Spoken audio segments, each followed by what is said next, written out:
You're riding through the wilderness near Valentine. The sun is going down, and then you hear it.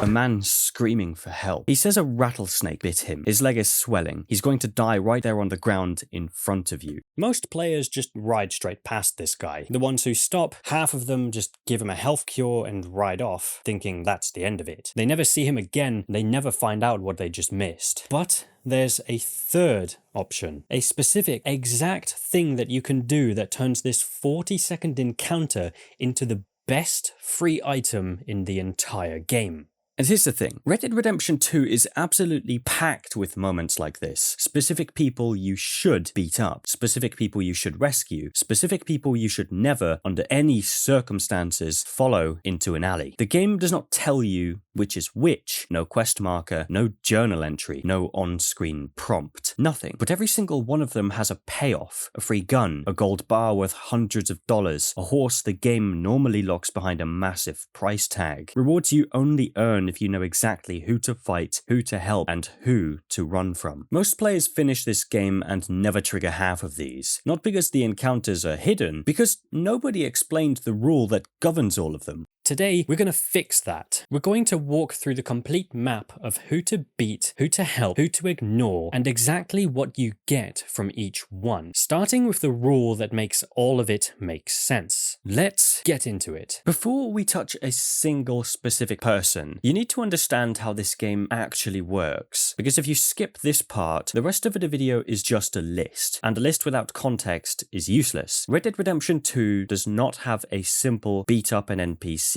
get a reward system. It is not that kind of game. There is no enemy who exists purely to be punched for loot. Instead, the game runs what fans call the context system. Every single fight gets evaluated by an invisible set of rules running in the background. Did the other person attack first? Did anyone witness it? Did anyone die? Was the person a criminal, a civilian, or somewhere in between? Based on those answers, the game silently decides whether you get a reward, lose honor, gain a bounty, or trigger a delayed reward chain that doesn't pay out for hours of in-game time. Here's the rule in its simplest form. You can knock almost any NPC unconscious without killing them. If they attack first, the game treats it as self-defense. No bounty, no honor loss. If they didn't attack first, you are a criminal. Doesn't matter how justified you felt. The game doesn't care. Witnesses matter enormously. Even if you are completely defending yourself, killing a mob member in front of a witness in Denis still gets you wanted. The Italian mob in that city bribes the police. Even justice is corrupt in this game. And here is the most important rule. The one that flips most players' instinct completely upside down. If you knock someone out and then keep punching, the game treats that as murder. Not assault, murder, honor loss, bounty, sometimes an enemy character who comes back later specifically for revenge. That is the foundation. The game rewards context, not violence itself. Now let's get specific. We start with the encounter that opened this video, because it is the cleanest example of the delayed reward system, and it leads to one of the most valuable free items in the game. Somewhere in the wilderness near Valentine, often near the river south of Caliban's seat, you hear a man screaming.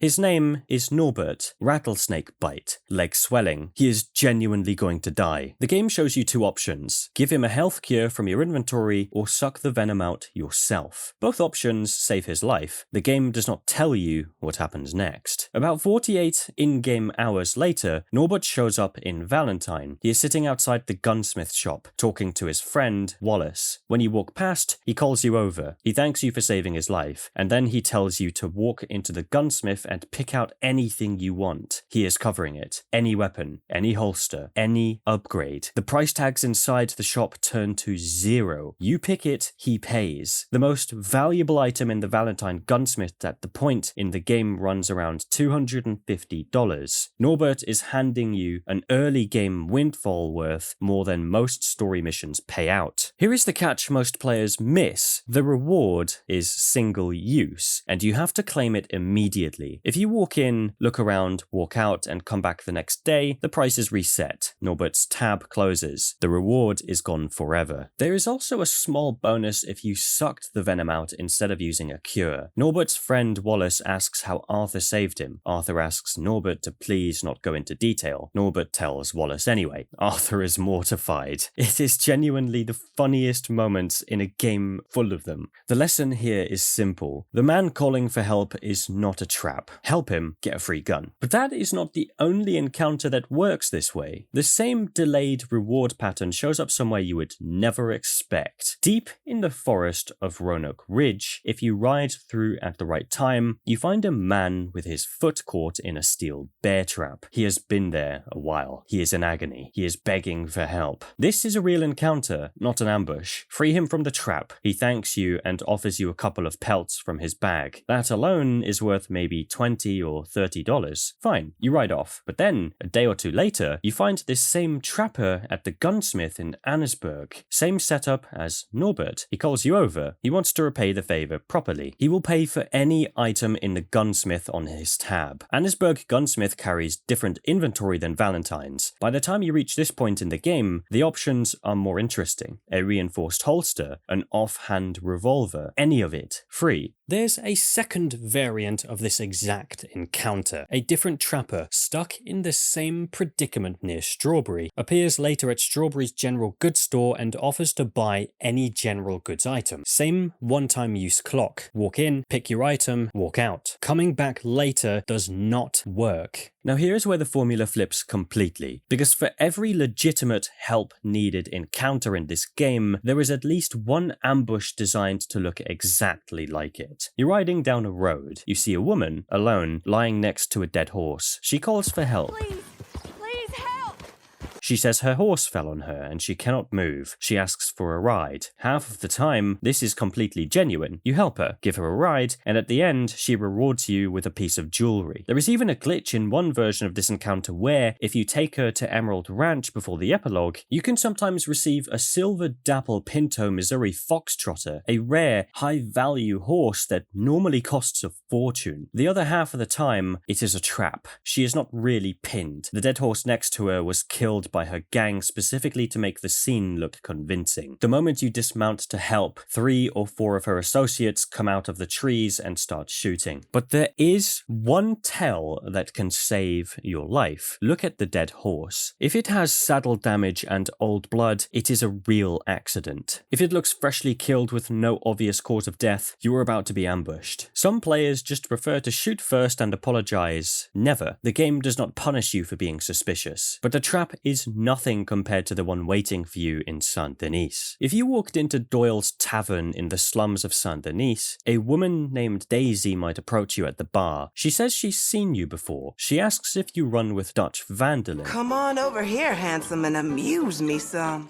She offers her services and asks you to follow her out of the back. Do not follow her. Daisy works for the Italian mob. She is an informant. The moment you step into that back alley, 3 of Angelo Bronte's men are waiting with knives. There is no reward for surviving this fight. There is just a fight. The bartender at Doyle's, a man named Gabe, knows exactly what Daisy is doing. After the ambush, if you come back to the bar, he feels bad about it and gives you a free drink. That is the only payoff. A free beer for being conned by the mob. Daisy walks into that bar specifically to find people connected to the Vanderlyn gang. The mob wants you dead, and the most generous looking offer in the entire city of Saint Denis is the one you should refuse. The road has more traps. There is an encounter where a man waves you down and asks for help but does not say what kind. The moment you approach, he tries to steal your horse. Beat him up freely. The game gives you 2 honor points just for engaging. There is another where you approach a hanged man in a tree, and the moment you get close, gang members appear from the surrounding woods. Most ambushes have a single tell. If a stranger asks you to do something specific without explaining what it is, if a scene just seems too convenient, the game wants you to be suspicious. The world is not your friend. Now, let's get to the actual list. The specific people you should be looking for, fighting and looting. We start with one of the most valuable encounters in the entire game, and it is one that most players either stumble past or never find at all. East of Shady Bell, on a small chain of islands in the bayou is a place called Crawdad Willie's. If you arrive at the right time, you find a horrifying scene. A homeowner murdered, a trail of blood, two escaped convicts chained together, one killed by the homeowner before dying himself, the other still alive, still chained, panicking.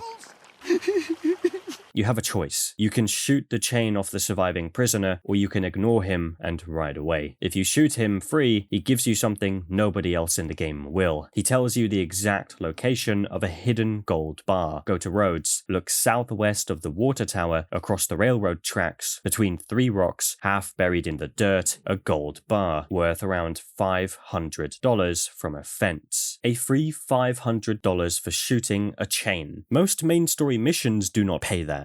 That is important. But if you do not also know about the shackled prisoner on the road, you're leaving even more on the table. This is a different encounter entirely. A lone prisoner in leg shackles, no friends nearby, asks you to shoot his chains off. Do it. You get 5 honor points and a robbery tip. Or, if you are playing it differently, you can turn him into the sheriff for a cash bounty instead. Same encounter, 2 completely different payoffs depending on your honor strategy. This is the game rewarding you for knowing what you want before the encounter even starts. Now let's talk about the most striking encounter in this entire video, and it is one that does not give you a traditional reward at all. In Valentine, early in the game, there is a mission called Americans at Rest. Arthur ends up in a bar fight. The man he fights is named Tommy. Arthur beats Tommy so badly that Tommy appears to suffer permanent brain damage. This is not a cutscene. This is not a scripted story beat you can skip. This is a consequence that lives in the world of the game from that moment forward. NPCs in Valentine comment on it for the rest of the game. If Arthur tries to apologize to Tommy later, Tommy can only respond with incoherent mumbling. He cannot form words anymore. He wanders the town in a daze. There is no immediate reward, no gold bar, no free weapon. But the long-tail consequence of that fight is one of the most striking examples of Red Dead Redemption 2's persistent world. The game remembered what you did. The game built it into the fabric of the town. Tommy is still there, still broken, still a reminder that Arthur Morgan does not do things halfway. That is the kind of design that makes this game different from anything else. And speaking of consequences that live in the world, let's talk about the 2 guys and the safe. You're riding through the wilderness and you hear bickering. 2 men, crouched next to a large safe they clearly did not open themselves. They're arguing about how to crack it. They've been at it a while. They're getting nowhere. You have options here. You can wait and watch. You can help them, or you can just kill them both and open the safe yourself. The honor system does not punish you for this. These are criminals. The safe was not theirs to begin with. You take them out, you loot the safe, and you walk away with a solid payday. It's not the biggest reward in the game, but it is one of the cleanest examples of the game handing you a situation with no wrong answer, as long as you understand who you are dealing with. Here is the thing about all of these encounters. They share a structure, and once you see the structure, you start spotting them everywhere. The game places a person or a scene in your path. It gives you incomplete information. It waits to see what you do, and then, sometimes immediately and sometimes days later in game time, it delivers a consequence that matches your choice. Help the snakebite man, get a free gun 48 hours later, free the trapper, get a free weapon upgrade a day later, shoot the convict's chain, get a $500 gold bar location, follow Daisy into the alley, get stabbed by the mob. The pattern is always the same. The game is not random, it is watching, and here is the honor math, because it matters more than most players realize. Saving someone from an attempted murder gives you 10 honor points. Helping a stranded woman gives you 10 honor points. Freeing a shackled prisoner gives you 5. Helping the snakebite man gives you 5. Killing an innocent stranger costs you between 10 and 20 honor points. And here is the one that surprises most people. Killing someone you just helped costs you 20 honor points. The game tracks it. It knows you helped them. It knows you turned around and killed them. And it punishes you harder for the betrayal than it would for the original crime. This is a game that has opinions about who you are. Now, before we get to the final encounter on this list, I want to ask you something. If you're the kind of person who actually reads the world of Red Dead Redemption 2 this carefully, there is a video on this channel about the hidden details in Red Dead Redemption 2 that most players never notice. Things baked into the environment, the NPC catalog, the weather patterns. It is worth your time. Go watch it after this. And if you want to make sure you catch every video like this one, subscribing takes 2 seconds and it means you will not miss the next one. Drop a comment below telling me which encounter on this list you had no idea existed. I read every single one. one. Thanks, back to the list. The final encounter on this video is the one that requires the most patience, and it pays out in one of the most unusual ways. In the swamps south of Saint Denis, you can find a man being attacked by an alligator. He is screaming. He is going to die in seconds. Kill the alligator, save the man. He thanks you. He seems genuinely shaken. He tells you he is a doctor. He gives you a medical pamphlet and rides off. That sounds like a small reward, and in the moment, it is. But that doctor appears again later in the game in a completely different location. He recognizes Arthur. He is not forgotten. He gives Arthur a significant discount on medical supplies for the rest of the game at his location. 45 seconds of effort, a permanent discount that saves you real money across the entire rest of your playthrough. The game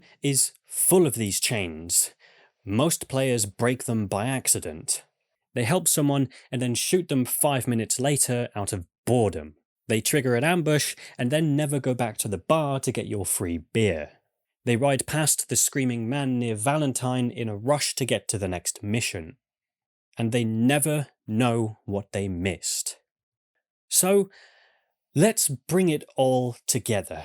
The snakebite man near Valentine is not a random encounter. He is a free weapon from the gunsmith. Help him, wait 48 hours in-game, walk into the shop, and take anything you want. The trapper caught in his own trap in Roanoke Ridge is not a one-time reward. He is a free item from Annesburg Gunsmith. Free him, wait a day, walk in, and pick your upgrade. The woman lying next to the dead horse is sometimes genuine and sometimes a trap. Check the horse. Old blood and saddle damage means help her. Fresh kill with no obvious cause means ride away fast or shoot first. Daisy at Doyle's Tavern in Saint Denis is always a trap. Do not follow her into the alley. The bartender will give you a free beer afterward, and that is all you are getting out of that situation. The two convicts at Crawdad Willie's are worth $500. Shoot the chain, get the gold bar location, go to Rhodes, find the rocks southwest of the water tower. Tommy in Valentine is not a reward encounter. He is a consequence encounter. The game will remember what Arthur did to him for the rest of the playthrough, and so will everyone in that town. The two men trying to crack a safe in the wilderness are criminals. You owe them nothing. Take them out and take the safe. And the doctor in the swamp is a long-term investment. Save him from the alligator, get a permanent discount on medical supplies. The math works out in your favor over a full playthrough. Here is the thing that makes Red Dead Redemption 2 genuinely different from almost every other open world game ever made. Most open world games give you a map full of icons. Each icon is a task. You complete the task, you get the reward, done. Red Dead Redemption 2 gives you a living world that is running whether you interact with it or not. Norbert got bitten by that snake whether you were riding past it or not. The trapper stepped into his own trap whether you were in that forest or not. The two convicts at Crawdad Willie's were chained together and panicking whether you showed up or not. You are not a player completing a checklist. You are a person passing through a world that has its own momentum. And the only way to get the best rewards is to pay attention to what that world is telling you.